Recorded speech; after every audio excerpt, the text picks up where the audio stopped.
You'd made some comments about how businesses are really facing a challenge with not knowing what to expect. You had three examples. One was healthcare, one was financial regulation, and then the other was taxes.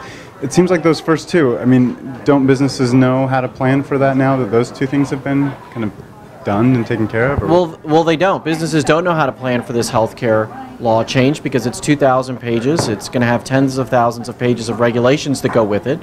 And there's all this uncertainty of how it's going to be implemented. How are the rules going to be written? What's it going to mean for my business? People are having to hire accountants and lawyers to try to interpret the bill and forecast what it's going to mean for their company. That creates uncertainty. And when businesses are uncertain, they can't hire. Same with the taxes. We left Washington, the Congress did, without solidifying what the tax situation is going to be next year. That creates more uncertainty. So we have businesses frozen in their tracks. They don't know what the playing field is going to be and they won't hire, which just hurts our economy even more. You talked also about, you kind of alluded to balancing the budget, and are you a strong supporter of a federal balanced budget? I am. I filed a constitutional amendment to change our Constitution so that we would balance the budget and also give the President a line item veto so he could start cutting all the waste out of these budget appropriations. It makes no sense to me that we spend more money than we take in. And we can't keep doing it. We are in a situation now where we're spending $200 billion a year on interest alone. By the end of the decade, it'll be $900 billion, and the government won't work anymore. We've got to do this. It's going to affect the economy. It's going to affect our kids' future.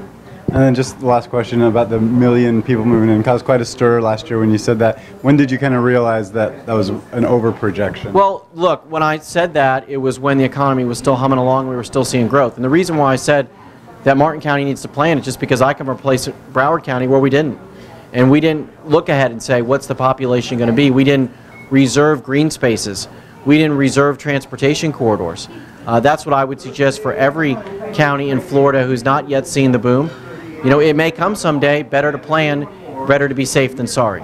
And one other thing you addressed up there, but just so I have it on my audio here too, is potential for a run in 2012, I guess it would be, right, to replace Bill Nelson? Well, I'm certainly considering public service in the future. It's been my privilege to represent 18.5 million Floridians in the United States Senate. This is a time of tremendous challenges. I think we need new people in Washington who are going to go up there, try to do what's tough but what is right, and then come home and live under the laws that they pass. So I feel that I've been given an enormous privilege to represent the people of Florida, and if I have an opportunity in the future, I'm going to have to strongly consider it. But I've got 4 little kids, my wife and I do, 7, 5, 3, and 6 months, so it's got to be a family decision, because certainly running for office and serving are a big strain on families.